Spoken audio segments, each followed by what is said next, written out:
There were two questions as a non-believer that I was asking of the New Testament. The first one was, can we hold the New Testament in our hand and say what we have is what was written down, or has it been changed? I've already looked at that in a number of segments, but the second question was even more important to me. Was what was written down true? Did Jesus actually do that? Did he actually say that? I'd like to walk you eventually through 4 lines of reasoning. Now, it might take 10 or 12 segments to do it, but 4 or 5 lines of reasoning that brought me to the conclusion that I can hold the New Testament in my hand and have confidence that what it says is what happened and what Jesus said and what Jesus did. That first line of reasoning is this. The writers of the New Testament, the apostles, they wrote as eyewitnesses or they recorded eyewitness accounts. Matthew, Mark, and John in any court of law would be considered eyewitness accounts. Now, even though Mark wasn't, you say, what? No. Mark didn't observe much of what he wrote about in the Gospel of Mark. You say, why didn't he? For this reason. Mark was a scribe. He copied down all that who said? Peter. Peter was the eyewitness, and he was simply writing down what Peter had seen and heard personally. So that would be an eyewitness account. Now, Luke was not. Luke was assigned to examine everything carefully from the various eyewitness accounts. You see, there were many, many records of what Jesus has said and did. And the New Testament church was so committed to accuracy. They were so committed. They want to know exactly what Christ taught. Why? One, they were dying for it. They wanted to know that it was the truth if they were going to give their lives for it. So Luke was given the assignment. And he says in Luke 1:1-3, that he examined everything carefully from the beginning from those who were eyewitnesses to check out each element to see that it's accurate. And then he said to write out the exact truth of what has been taught among us. So Matthew, Mark, and John were eyewitnesses. Luke recorded his gospel from those who were eyewitnesses. Eyewitnesses are so critical when it comes to understanding anything about history. Dr. Louis Gottschalk, graduate professor of history at University of Chicago, wrote a book, an excellent book called Understanding History. You know why it's so good? It takes the very scholarly, intricate things about understanding history and makes it simple. And in his book, Understanding History, Louis Gottschalk says this: the ability to tell the truth rests in part upon the witness's nearness to the event. Nearness is here used in both a geographical and a chronological sense. Now, what does that mean? Well, geographical means in physical presence. In other words, the closer to the event you are physically, the better. And then chronological, time-wise. The closer you are time-wise to the event, usually the greater the accuracy. In other words, if you were an eyewitness. You know, in the New Testament, they were so concerned about truth. And with the apostles, they would say, well, how do you know Jesus said that? How do you guys really know he did that? Just like we ask today, in the New Testament church they were asking that because they were so committed to truth. And so John gives an answer to them of how he had a confidence that what they were saying about what Jesus said and Jesus did was true. And this is in 1 John 1, in verses 1-3. Now look, you possibly have read it many times, but most people kind of skip over it because there doesn't seem to be any substance there. But what is there is far more important than a lot of the substance. What is there? John is telling how he and the other apostles had confidence about what Jesus said and did. Listen what he said. What we have heard with our own ears, not with somebody else, what we have heard with our own ears, what we have seen with our eyes, what we have handled with our hands, we declare unto you. In other words, he was saying, look, we were eyewitnesses. We were there. We all heard him say this. We heard him do this. And Jesus wouldn't say something just once. He'd say it over and over and over again. And so he said, look, we have a confidence in what we're saying because our ears heard it, our eyes saw it, and our hands handled it. You can't get much closer to a person or an event in history to record what happened than what the apostles did with Jesus. How do we know that Jesus actually said that or actually did that? One of the first lines of reasoning that I went to was they wrote as eyewitnesses what their ears had heard, what their eyes had seen, what their hands had handled. And Justice Ruffin, in the case of State versus Morris, made this observation: all trials, all legal proceedings proceed upon the idea that some confidence is due to human testimony. Some of the best testimony we have historically is eyewitness testimony. Now, there are problems with that. I mean, you can perceive it wrong and everything else. And this is why it's good to have multiple eyewitness testimony. In the book of Acts, in chapter 1, verses 1 to 3, the apostles, in their own words, was telling what had happened after Jesus was crucified, killed, and buried, and what happened on the third day. Listen to what they said. To these apostles, to us, they said, he also presented himself alive after his sufferings by many convincing proofs. Now think of this. The disciples are saying that he appeared to us and convinced us with many convincing proofs that he'd been raised from the dead. And then it says this, appearing to them over a period of 40 days. Not 40 hours, not 4 days, but for 40 days. He appeared to them. In their own words, they said, with many convincing proofs. In the Greek, it means overwhelming evidence that he'd been raised from the dead. They wrote as eyewitnesses. All the way through the book of Acts, the entire church was founded on eyewitness testimony. For example, in 2 Peter 1:16, Peter said, we did not follow cleverly devised tales. People today say, you can't trust people back there. They couldn't tell the difference between truth and tales, or fact or fiction, or history or hoax. Look, I'll put Paul and Peter and some of the other apostles up against any professor in any university today. Come on, where university professors and all would teach that the Da Vinci Code was true, it was factual. Get real. Listen to what Peter said. He said, we did not follow cleverly devised tales. In other words, he was saying, we know the difference between truth and tales. He said, we didn't follow cleverly devised tales. We made known to you the power and coming of the Lord Jesus. But what were they? He said, we were eyewitnesses. They wrote as eyewitnesses. And that's some of the most powerful testimony we have for any event or person in history. When it comes to eyewitness accounts and their accuracy, it's important to realize that the church, the original foundation of the church, was completely established by eyewitness accounts of Christ after his resurrection. Read the book of Acts. Verse after verse after verse emphasizes this, that they had personally seen him. And for example, in Acts 2:32, God has raised this Jesus to life, and we are all witnesses of the fact. In Acts 3:15, you killed the author of life, but God raised him to life, and we are witnesses of this fact. In Acts 4, for we cannot help speaking about what we have seen and heard. It wasn't hearsay or whatever. It was eyewitness testimony. In Acts 5, the God of our fathers raised Jesus from the dead. We are witnesses of these things. And then it goes on to say, we are witnesses of everything he did in the country of the Jews and Jerusalem. They killed him by hanging him on a tree.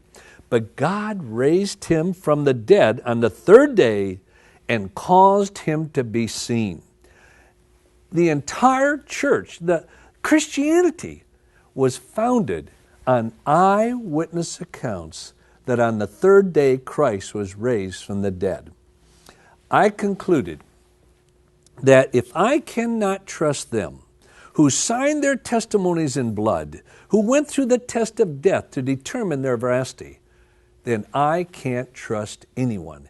And I'd have to be a total historic agnostic and couldn't believe anything that I ever heard.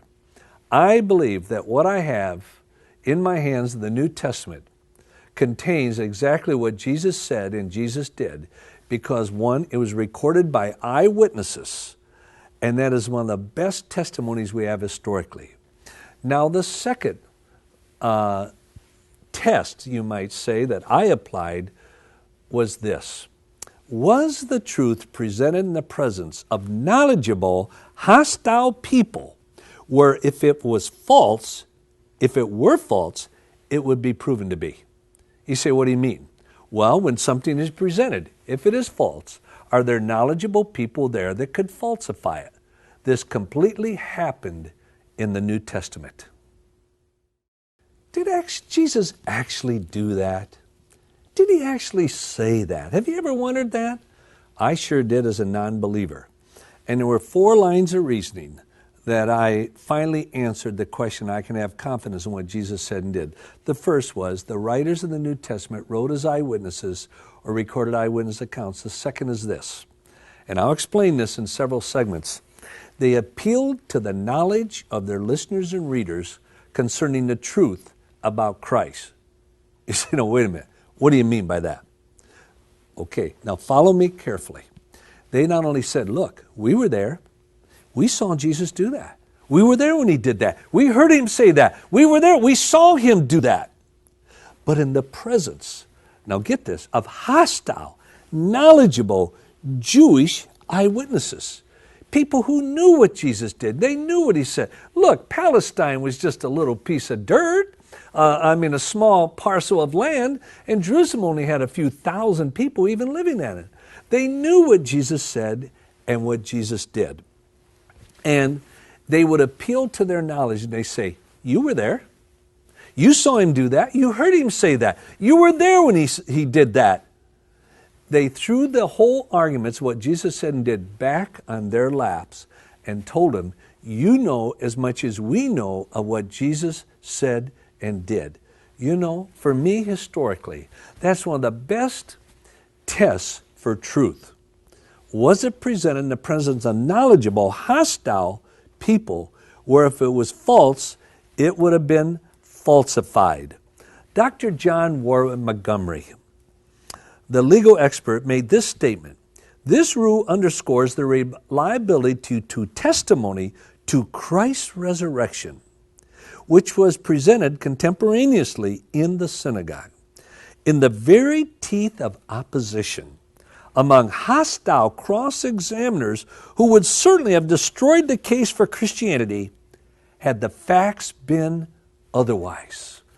In other words, if they had dared to add to or take away from what Jesus said, there'd have been people there immediately who would have corrected them. Dr. Lawrence J. McKinley of St. Peter's College said the value of hostile witnesses in relationship to the recorded events is, first of all, eyewitnesses of the events in question were still alive when the tradition had been completely formed about Christ. And among those eyewitnesses were bitter enemies of this new religious movement, when false statements could and would have been changed. There were knowledgeable people there that would have known if anything had been added to or taken away from what Jesus said or did.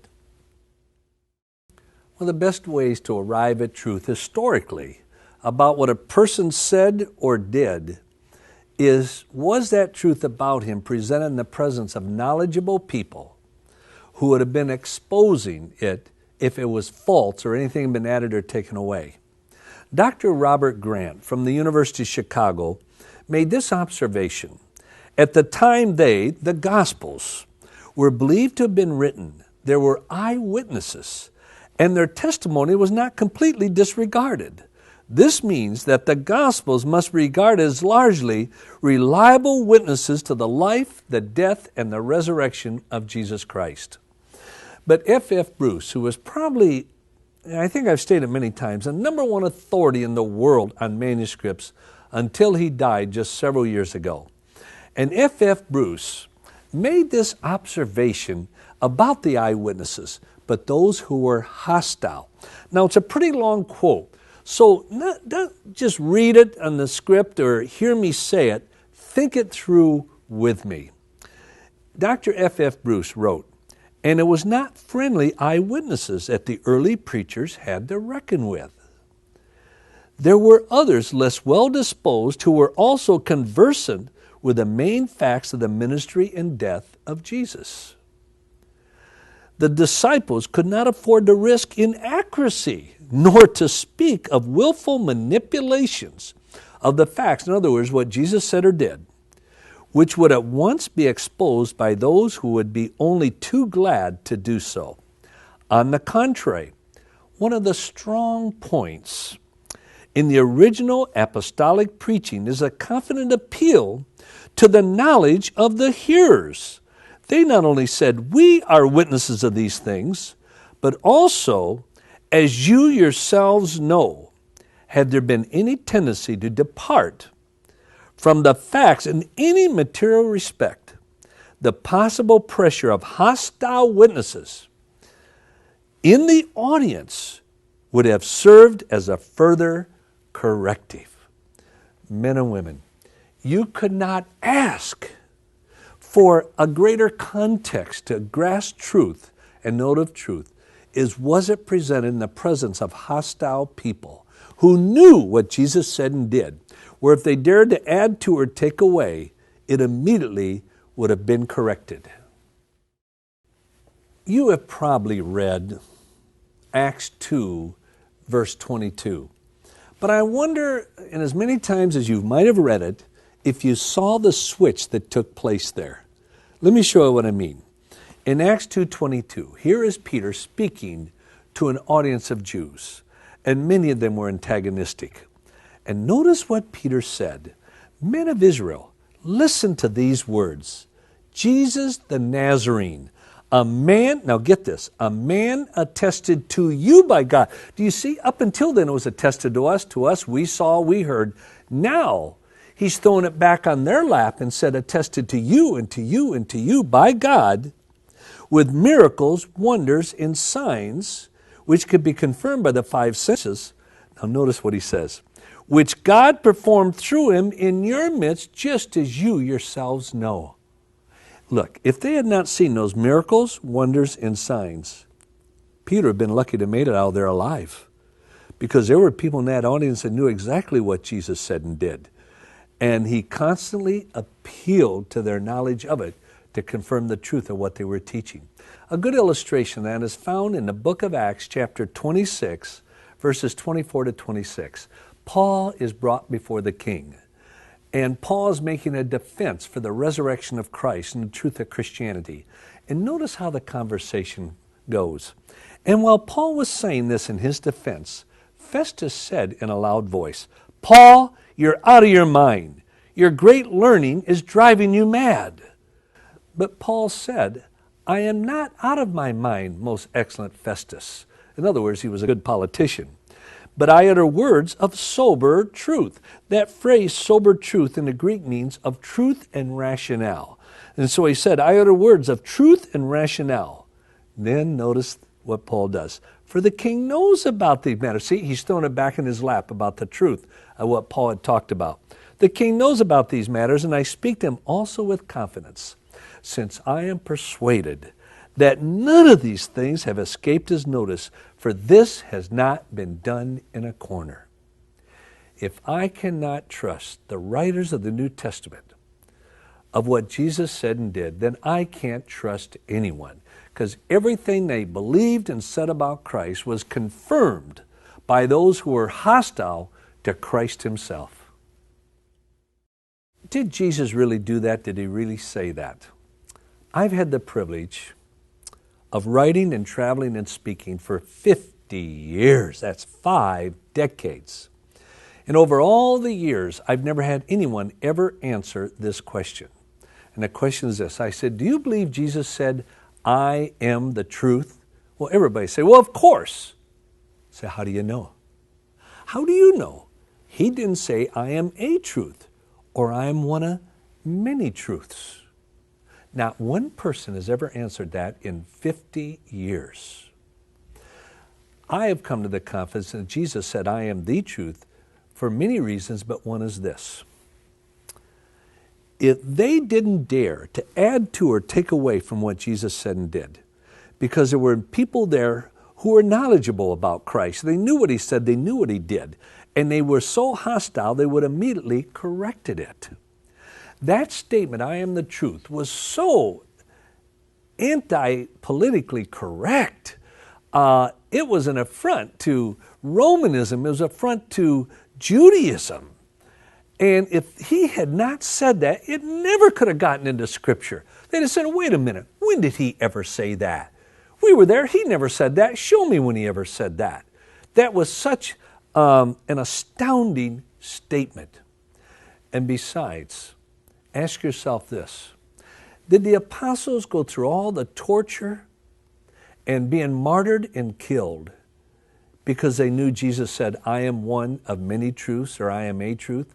No, because I am the truth. You can even go to history, totally apart from the Scriptures, and they'll tell you why. Writers will tell you why they died, because Jesus claimed to be the truth. I can trust them that Jesus said, I am the truth, or I am the way, not a way, because they were eyewitnesses. They died for it. And second, it was proclaimed in the presence of knowledgeable people would have known immediately whether he'd ever said that or not. And it never, ever could have gotten into Scripture. And if it hadn't, they would have lost all credibility. They wrote as eyewitnesses, and they appealed to the knowledge of eyewitnesses concerning the facts and the evidence about the truth of Jesus. Can you hold the Bible in your hands and say it is true? I can trust it is reliable. Over a number of segments, I've dealt with a lot of issues concerning the reliability of the Bible, but what I'd like to do now is switch to the third reason or reasoning that convinced me that I could hold the New Testament in my hand and say not only what I have is what was written down, but what was written down was true. Jesus actually did that and said that. Now, this line of reason is based upon this. Listen carefully, because you've probably maybe heard this before, but listen to the way that I present it. Here were 12 men. The apostles, 11 of the 12 died martyr's death. John died in exile. Judas was replaced. 11 of the 12 died martyrs' deaths, went through horrible torture, some of the worst torture in history, which I document in my books. And they went through it for one reason. In their own words, and this is important, in their own words, in the book of Acts in the New Testament, in chapter 1, in the first 3 verses, they say this, that after they saw him killed, crucified, and buried, that meant 4 professional Roman executioners would have signed his death warrant that he was dead, that he was buried. But in their own words, they said, on the 3rd day, he was raised from the dead, and that he lived with them and walked with them, now get this, with many convincing proofs over a period of 40 days. Not 40 hours, not 4 hours, or 4 days, for 40 days. They said after he was killed and buried, he appeared to them with overwhelming evidence. And even going on to say he appeared to over 500 at one time. And Paul said the majority of them are alive right now. Go check it out for yourself. Now, a lot of people in university say to me, well, Josh, a lot of people have died for a lie. So what's the big deal? You know they're right. A lot of people have died for a lie. So you say, well, why is this so significant? For this reason. Yes, a lot of people have died for a lie, but they always believed it was the truth. Now, you hear me? Yes, a lot of people have died for lies, but they always believed it was the truth. Now here's the catch. And this is what I struggle with as a non-believer in university. If the resurrection was a lie, they had to know it. Look, in their own words, they said for 40 days. They lived with him with many convincing proofs that he'd been raised from the dead. And if that wasn't true, then they had to know it. If the resurrection wasn't true, they had to know it, and then you'd have to say this. They not only died for a lie, but they knew it was a lie. If that were true, that would be 11 miracles greater than the miracle of the resurrection. I made quite a big deal out of the writers of the New Testament being eyewitnesses, especially to the death, burial, and resurrection of Christ. I keep coming back to that because it was one of the overwhelming pieces of evidence that convinced me eventually, against my will, that it was true. Could he have deceived his disciples? Maybe you remember what was referred to in the U.S. government as the Watergate scandal. That is where one of the political parties broke into the headquarters of another political party to steal information to use in the campaign.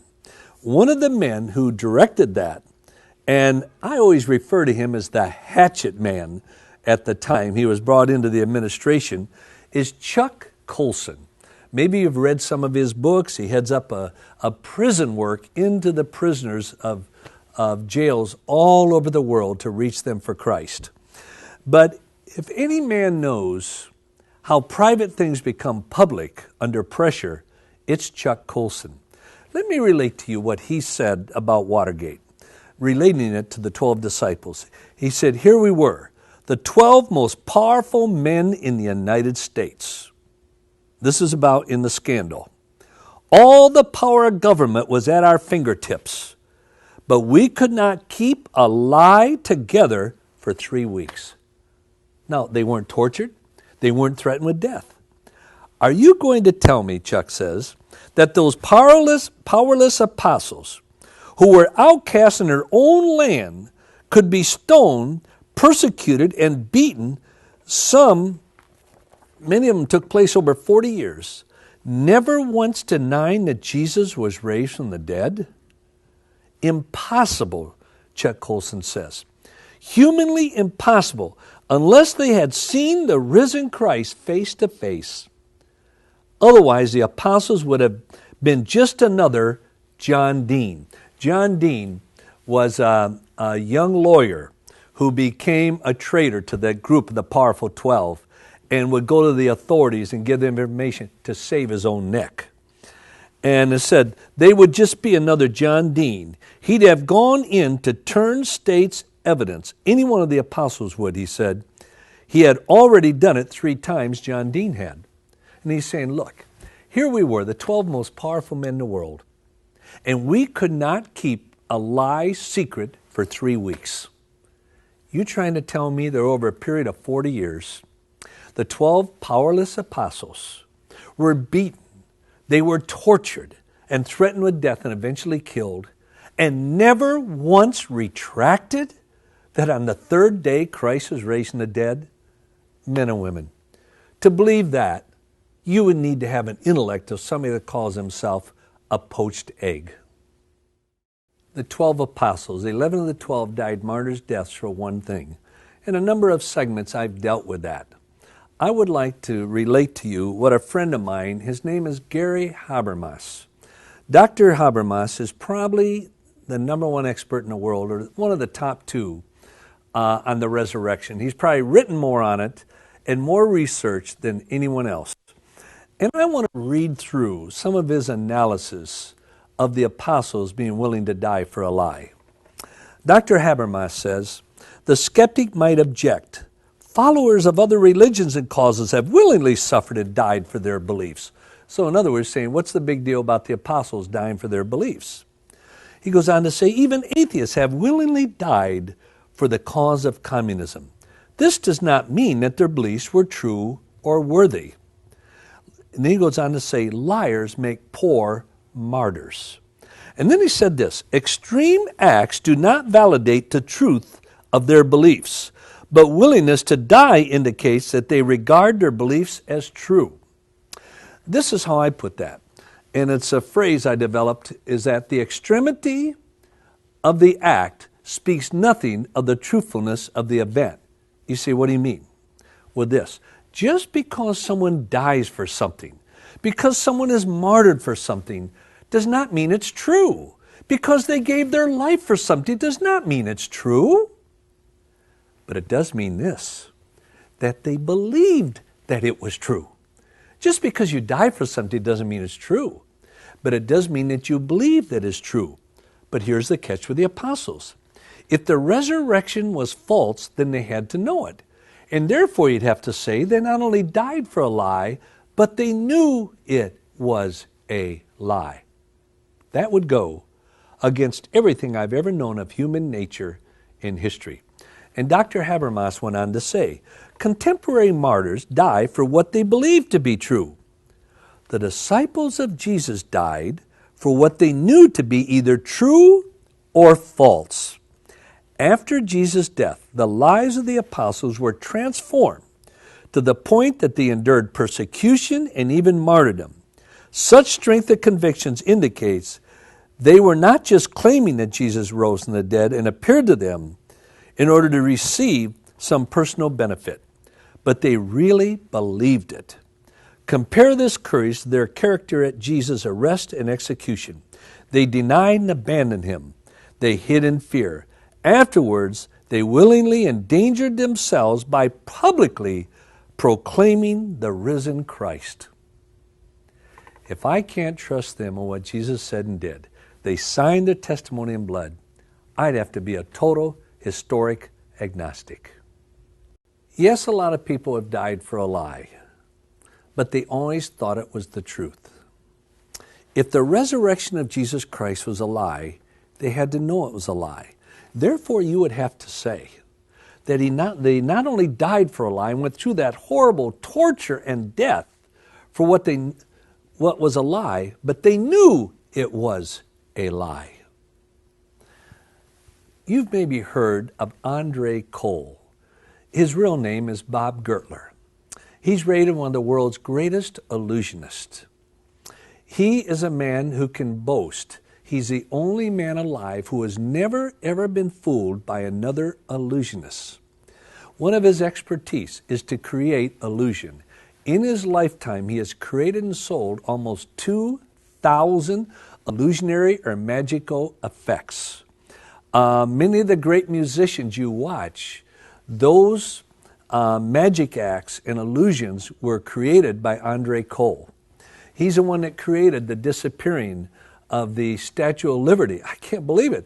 3 times I've stood just within a few feet of a miniature Statue of Liberty and it would disappear right before my eyes. I remember once I said, Andre, how'd you do that? He said, very well. And I have to admit, he did. But he was a skeptic, a non-believer. And he just thought the Bible was myth and everything else. And a friend of mine challenged him to take his ability as the world's greatest creator of illusion.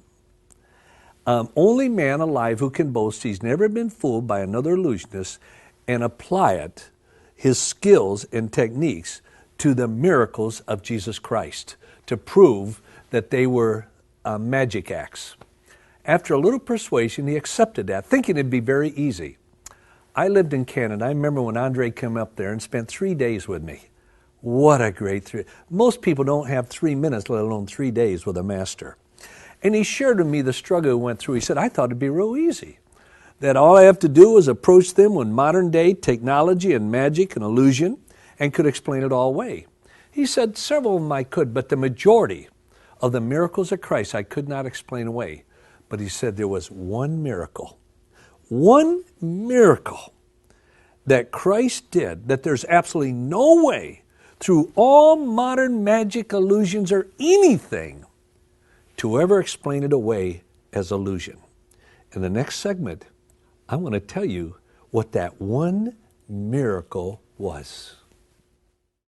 When Andre Cole, known as the world's greatest creator of illusion, the man who's referred to as the magician's magician or the illusionist's illusionist, when he set out to refute all the miracles of Christ by explaining it away through modern technology and illusion and magic, most of them, he said, I could not explain away. But there was one.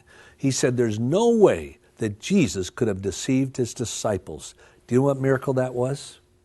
The resurrection. He said, Josh, if the resurrection didn't happen, they absolutely had to know it. This is when he pointed out several things to me. One, he said, no illusionist would hardly ever do an illusion outdoors. Why? Because you have to control the lighting, the visual approach, everything in illusion and magic. Because everything is a simple trick. But he said, almost all of Christ's miracles were done outdoors. Even with our technology today, you'd be crazy to do that. But then he said, second, you have to understand that some of the illusionary effects that I create and magical effects that I create for many of the great magicians in the world, it would take anywhere from 1 to 2, even 3 large, huge semi-load of equipment to do one illusion. I never knew that. Just to do one illusion. He gave me examples of it. He said, look at Jesus. He had a donkey. And that's when it hit me. Whoa.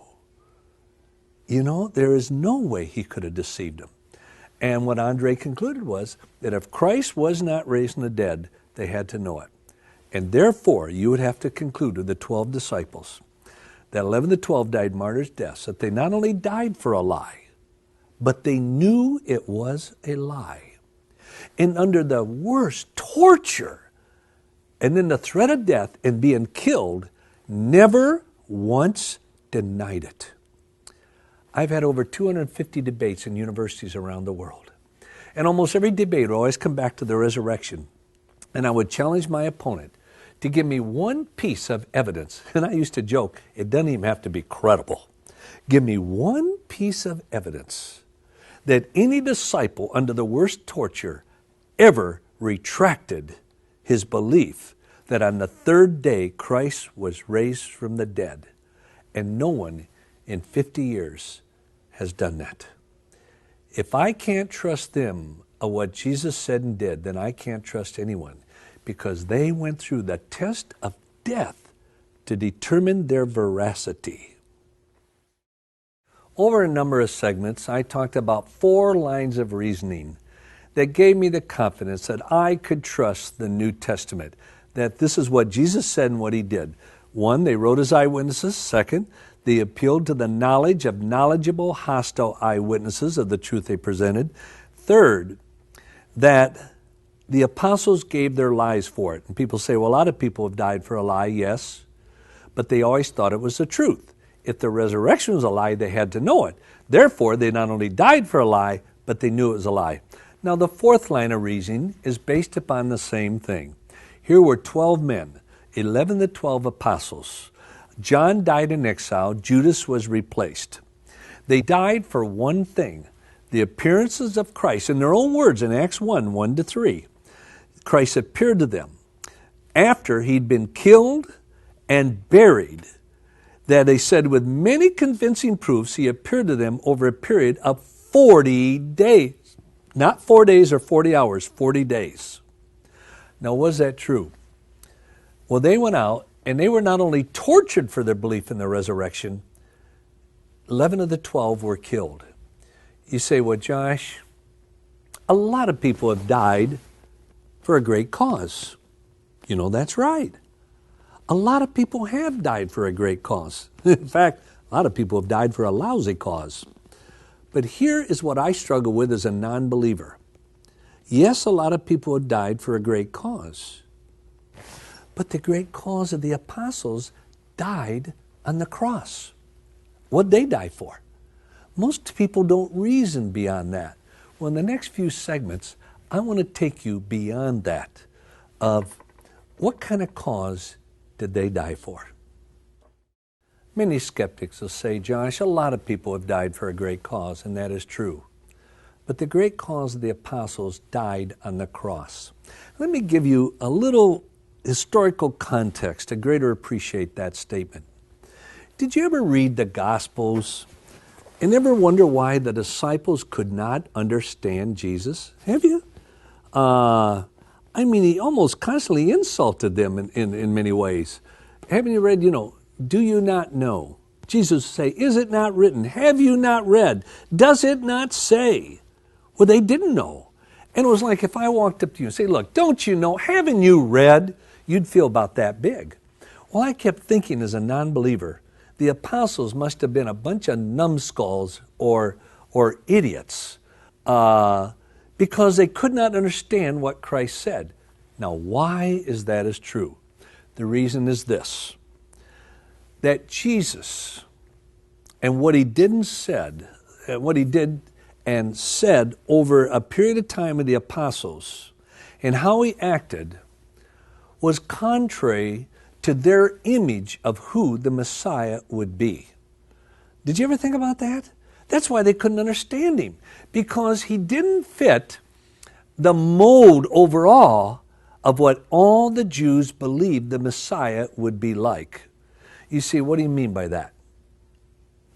Well, let me give you a little historical context, and it's going to take me several segments to do it. You go back years before Christ, or even at the time of Christ, the Jews taught, now get this, that there were two Messiahs coming once each.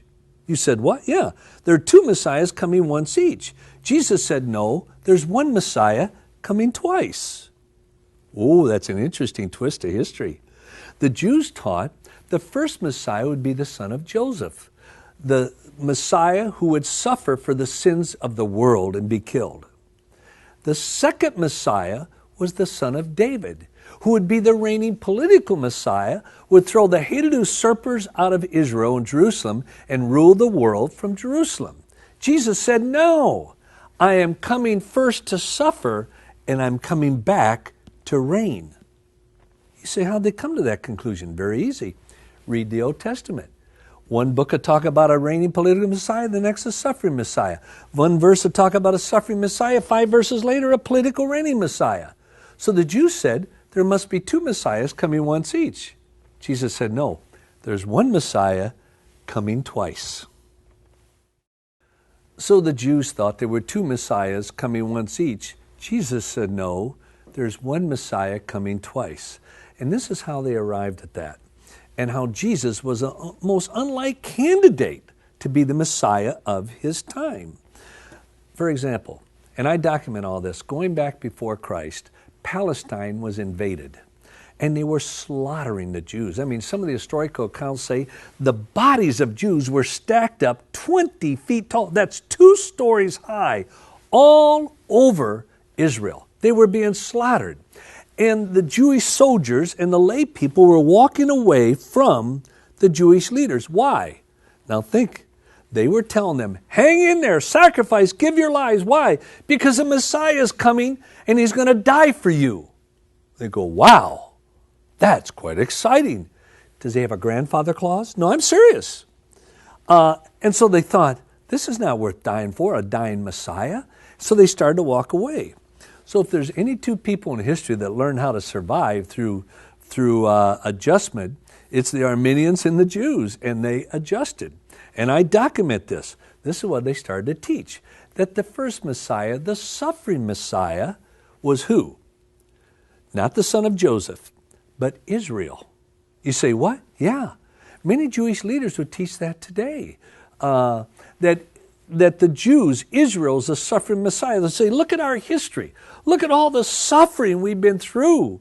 This is why one Jewish leader a number of years ago on television blamed the Holocaust, the killing of 6 million Jewish people, on the Gentiles, because he said, God took the sins of you Gentiles and placed them upon the Jews and sacrificed 6 million for your forgiveness. So they taught that the Jews themselves were the first Messiah. Now the second Messiah, who would be the son of David, would now be the one coming, would be the reigning political Messiah, who would drive out of all Jerusalem, Israel, the hated usurpers, and rule the world from Jerusalem. And they did this to give hope to the soldiers to be able to fight on. Well, when it came to the time of Christ, do you see why they couldn't understand him? Jesus said, I came to die. I've got to go to Jerusalem. I'm going to be beaten and persecuted, killed and buried. No, you can't go there. They will kill you. Jesus don't understand. I'm going to be killed and buried and raised from the dead. But whenever Christ mentioned the resurrection, they couldn't understand him. Why? Because to the Jew, the Messiah could not die. He was a reigning Messiah, the son of David. And remember it said, is it now? You know, they were getting impatient with Jesus. Say, look, get your act together. I'm being reverent. Get your act together. Is it now that you're going to set up your kingdom? Were they thinking of a suffering Messiah? No, a reigning political Messiah. Lord, can we reign in your right hand? They didn't ask if they could suffer. See, their whole concept was a reigning political Messiah. Jesus said, I came to die. Jesus was the most unlike candidate to be the Messiah of his time because they looked for a reigning political Messiah. But Jesus said, I came to suffer. I came to die. Lord, you can't. You're the Messiah. The Messiah can't die. You're the son of David. He said, I came to die, but I'll be raised again on the third day. And they couldn't understand him. Let me give you a little of the background from Jewish sources about this attitude about the Messiah. Dr. Jacob Gartenhaus, a Jewish professor, put it this way. The Jews awaited the Messiah as the one who would deliver them from the Roman oppression. The Messianic hope was basically for a national liberation, for a redeemer of a country that was being oppressed. This is what they were looking for in the Messiah. The Jewish Encyclopedia puts it this way. The Jews yearned for the promised deliverer of the house of David, who would free them from the yoke of the hated foreign usurpers, who would put an end to the impious Roman rule and would establish his own reign of peace and justice in its place. They were looking for a reigning political Messiah. Dr. Joseph Klausner said the Messiah became more and more a preeminent political ruler, but also a man of preeminent moral qualities. Dr. Finley Scott, Professor Scott said this, to the people at large, the Messiah remained what he had been to Isaiah and his contemporaries, the son of David, who would bring victory and prosperity to the Jewish nation. In the light of the gospel references, it can be hardly doubted that the popular conception of the Messiah was mainly national and political.